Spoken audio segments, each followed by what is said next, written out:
Right across the South Pacific Division, we like to remember our past. Because in all our diversity, we share one thing in common. We are inspired by what God has done all around us and through us. In building his church, God used people, our people. People like Penny Tavoti from Fiji, an early missionary who you'll hear more about shortly.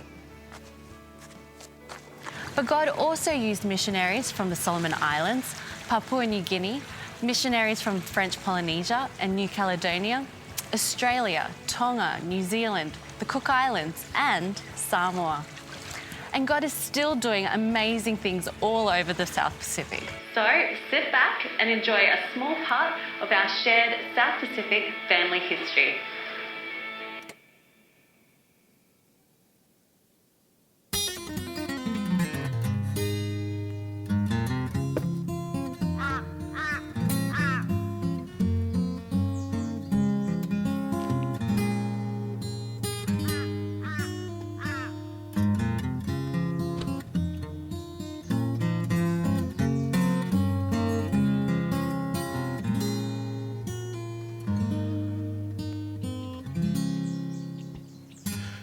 G'day.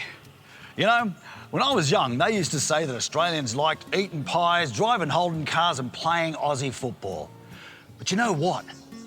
These days, you're more likely to find kids tucking into a quinoa salad than you would an ordinary pie.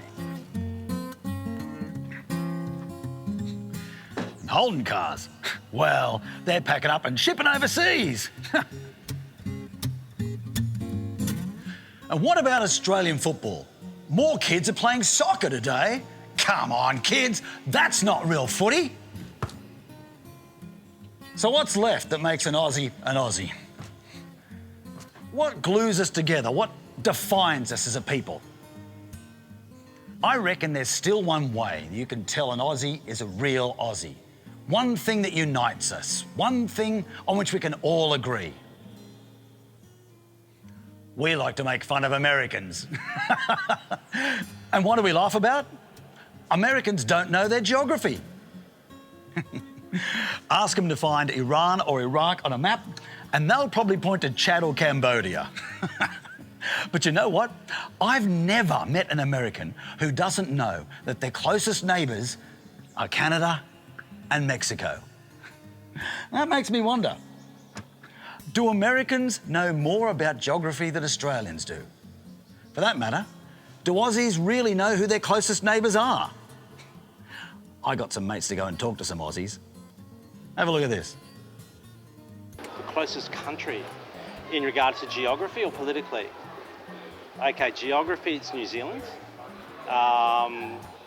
Closest country, I would say New Zealand. I don't think it's New Zealand. I think that's too far away. Indonesia? Above us? Yeah. I think it's New Zealand. Yeah. The closest? Indonesia? I'm going to go for New Zealand, but I have a feeling that might be wrong. So tell me, who is Australia's closest neighbour? Is it Indonesia or is it New Zealand? New Zealand? Well, that's 2,000 kilometres away. Although I bet you there are some Kiwis who wish it was a lot further. The closest point between Indonesia and Australian Island, that's 200 kilometres. But there is one other country. I'll give you a hint. It's only 4 kilometres from Australia. Still don't know what country I'm talking about. It's Papua New Guinea. And it was in this country that one of the most compelling stories in the history of World War II took place. It's a story that directly impacted the destiny of Australia. But to understand that story, I'm going to tell you another one first.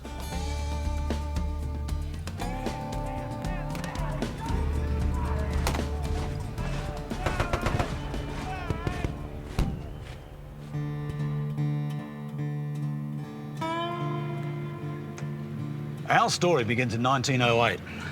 The first Adventist missionaries had just arrived in Port Moresby, and they weren't welcome.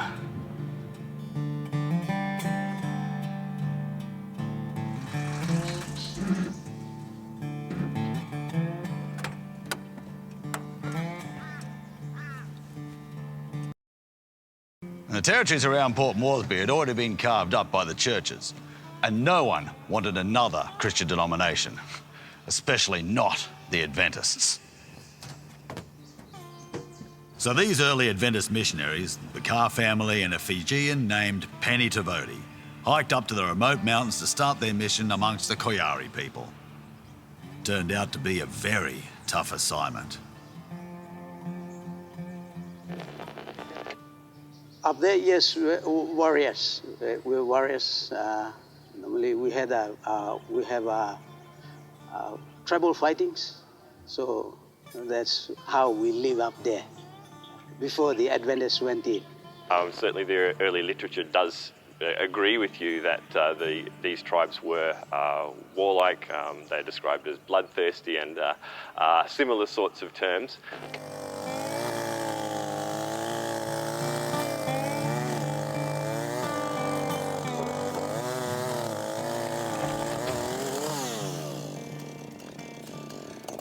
From the start, the mission didn't go well.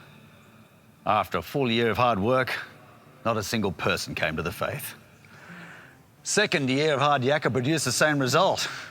They'd left home, they're in one of the wildest places on earth, and after 2 long, hard years of work, they didn't have a single convert to show for it. What would you do? Give up? Move on? Go home? Finally, in the 6th year, a teenage boy was baptized. But his dad didn't like it very much. Made him leave the mission. Things were about to get a whole lot worse. In the 10th year, Penny Tavoti was bitten by a venomous snake. Quickly he became so ill, he couldn't walk. Lying on his deathbed, he appealed to the young people to give their lives to Christ. Soon after, he breathed his last breath.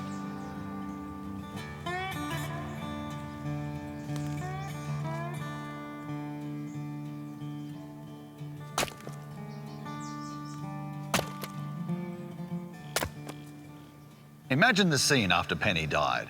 After 10 years of extraordinary labour, and all you have to show for it is one teenage boy who's abandoned his faith, one dead missionary, his widow, and fatherless children.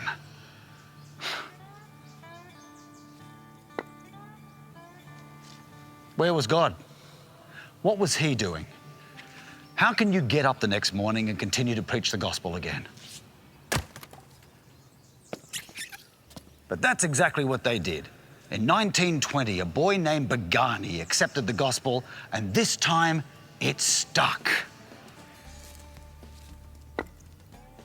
4 years later, 11 more young people were baptized, and the gospel caught fire.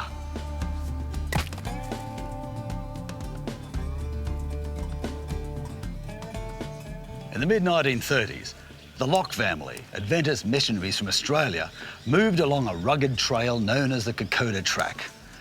They set up a mission school and clinic just inland of the village of Afogi. And along the Kokoda Track, the Adventist message was preached.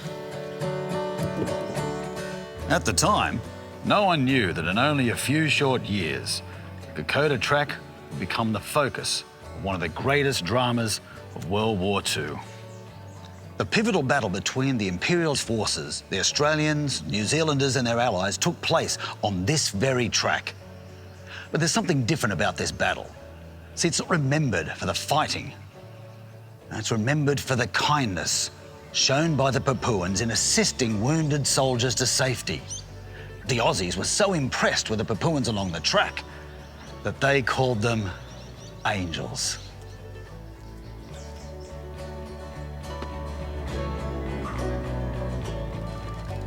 Believe me, when this war is over and its history written, there is one chap that should get a large share of the praise. He is the Papuan. He sometimes arrives with bleeding shoulders, puts the wounded gently down, shakes himself, grins, and off he goes for another trip. These men, so gentle and compassionate with men in pain, hold a justly honoured place in the esteem of every Australian. Many a lad will see his mother, and husbands see their wives, just because Kokoda angels carried them to save their lives. Above all, we should honour and express our profound admiration for the Papua New Guinean carriers, whose stalwart support was crucial to the final victory. The support they gave to Australian soldiers, the terrible conditions and dangers they endured with the soldiers, the illness, injury and death many of them suffered, constitutes one of the great human gestures of the war, maybe the great humane gesture of our history. Their deeds must never be forgotten.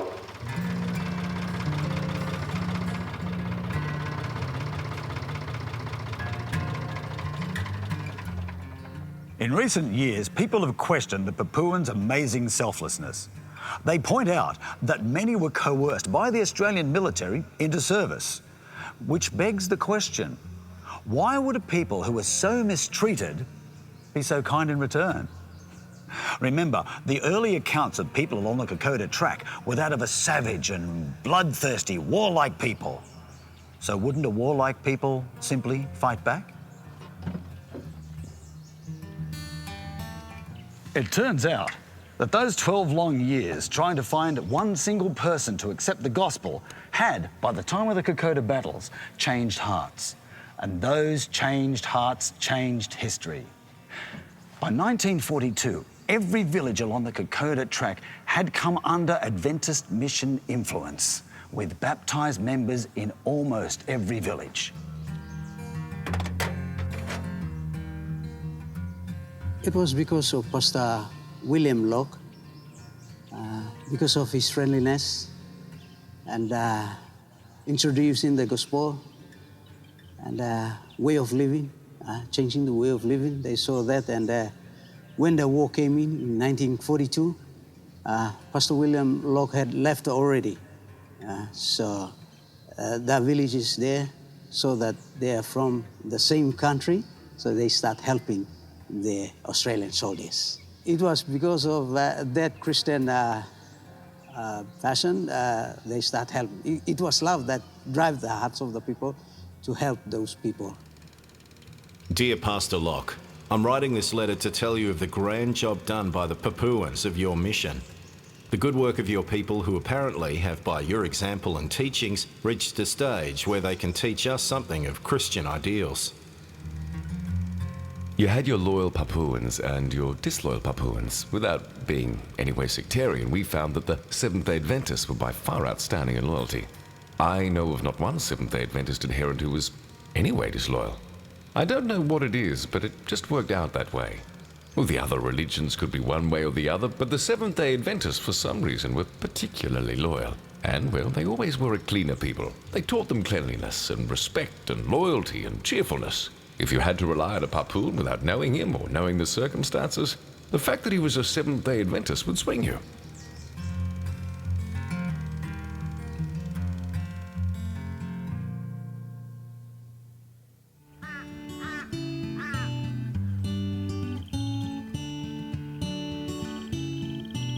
Dad, I've got your lunch for you. Thanks, honey. What's for lunch? A salad sandwich. That sounds lovely. In a time of great crisis, lives changed by the Seventh-day Adventist message changed history. Today, that same Adventist message is still changing history, one heart at a time, all across the South Pacific.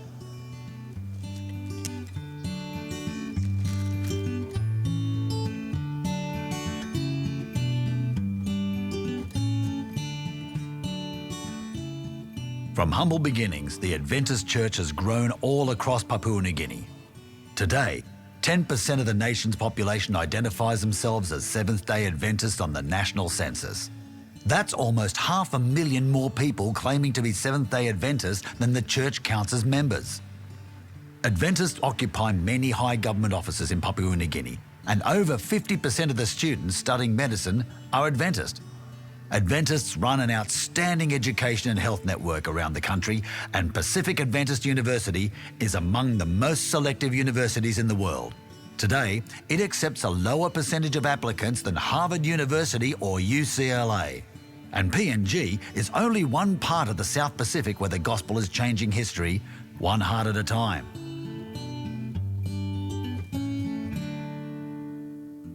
According to the National Census, the Seventh-day Adventist Church is now the fastest growing multi-ethnic church in both New Zealand and Australia.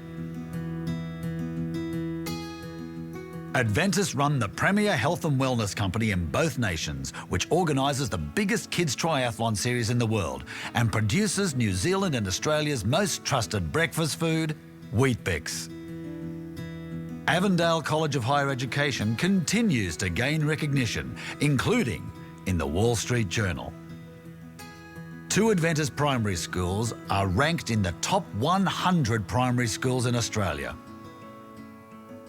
The Sydney Adventist Hospital opened its new wing in 2014 and is now the largest private hospital in Australia. And Fulton College in Fiji opened a brand new campus in 2014 as well.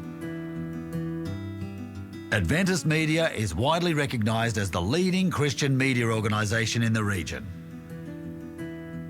Across the Trans-Pacific, Mission to the Cities initiatives resulted in exceptional growth. In 2014, baptisms in Vanuatu were up over 550%. Baptisms in the Solomon Islands were up over 250%. And 2013 saw baptisms in Samoa increase 400%. But where are people's hearts?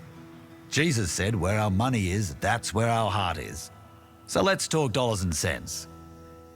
The South Pacific Division now gives the highest world mission offerings as a percentage of tithe of any division in the world. Over the last 5 years, South Pacific tithe is up 24%, growing at over twice the increase in cost of living in 4 of the 5 years. Australia, with its small population, today is the 4th highest tithe-paying nation on Earth. The Papua New Guinea Union used to return the lowest tithe in the South Pacific Division. Today, it is second only to Australia. And watch out, Australia, Papua New Guinea is gaining fast. Is it all good news? No way. The Adventist Church in the South Pacific still has so much to do and is in desperate need of the power of the Holy Spirit. Our only hope is Jesus.